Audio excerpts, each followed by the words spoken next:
the book of Genesis. In the first video, we saw how chapters 1 through 11, how God is showing his creation, that he has created all things. In his own image, he has created man to rule over. Even humans choose their own, they are taking control over everything that they are doing.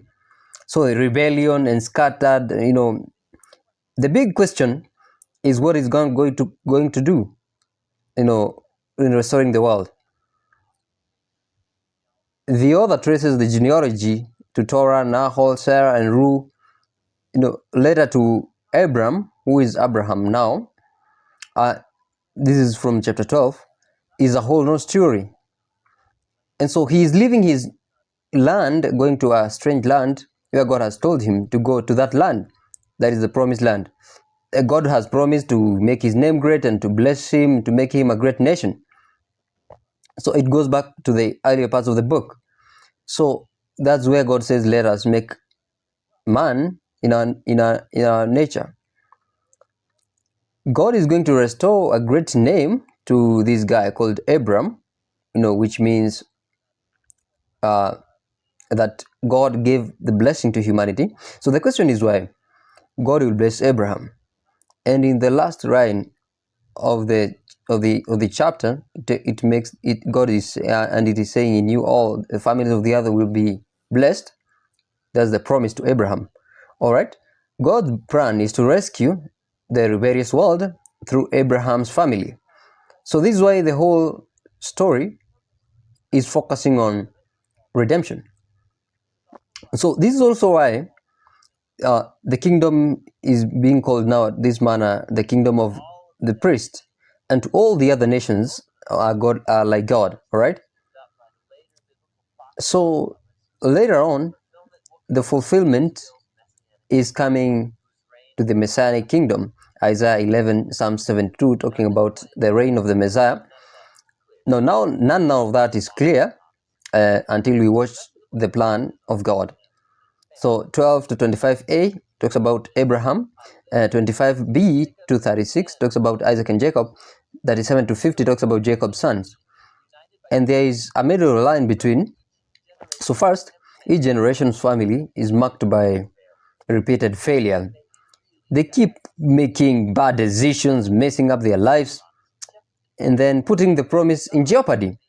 However, God remains faithful and keeps rescuing them from themselves. So, and he promises to bless them and to bless their nations through them. So the Abraham, betrays his wife, right? So, and he's afraid for his life because other two men are attracted to his wife, and then he denies that she's my sister, huh? So Abraham sleeps with Hagar, all right? So, and that's the servant girl, right, in the family. So it builds a family through, slavery, all right? So there's a bailout in 15 and 17, God's promise to Abraham, who is now the father of great nations, many nations. So this is the classic invitation of Abraham by God, and that's how numerous these, generations of Abraham, this Abraham we're talking about, they will be like the stars. They're like the starlight, and Abraham is trusting God, and looks at the sky in Genesis 15 and verse 6. And now he makes a covenant or a testament or a promise that Abraham will become a father of many nations and then a blessing to the world. And God asks Abraham to mark his, family with circumcision, which is a sign of the covenant to that end. And is a symbol to remind them that the fruitfulness of their family is a covenant sealed by God. So Abraham, does that as he's being told. And Isaac and Jacob is another story. And Jacob steals Esau's birthright and blessing. So that's why he's called the supplanter, or popularly known as the deceiver, for deceiving his old blind father. All right. So 29 to 31, like his father is showing that he loves one, but there's chaos rising from between Jacob, as being deceiver, and he's being deceived too by his brother, by his uncle, who is Laban. So it's a humbled Jacob who returns to him homeland, and he wrestles with God or with this being, until he demands that God blesses him before it's done. Whether if you're following, just subscribe. Let's go. I won't let you go until you bless me. And so he renames him to Israel, which means wrestles with God, which means the praise of God. So the last part of the book, Jacob's sons, have come to him, and his second youngest son is he's giving the special jacket, which is Joseph, and therefore the brothers, they are planning to kill him, and then they decide to sell him instead of killing him to earn some money from that. So they are talking about the family Pharaoh, all right? But God has elevated Joseph and saves Egypt and his family, and Pharaoh is elevating Joseph to second in command overall. So Joseph is fascinating because he saves, through God being faithful to rescue and bless through him. So he's following, the order that God promised to Abraham.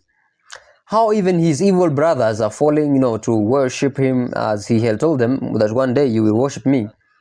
You planned this for evil, but God planned it for good, to save many lives. So his life, that is in chapter 50 and verse 20 in Genesis, and it's coming to the close of the book, all right?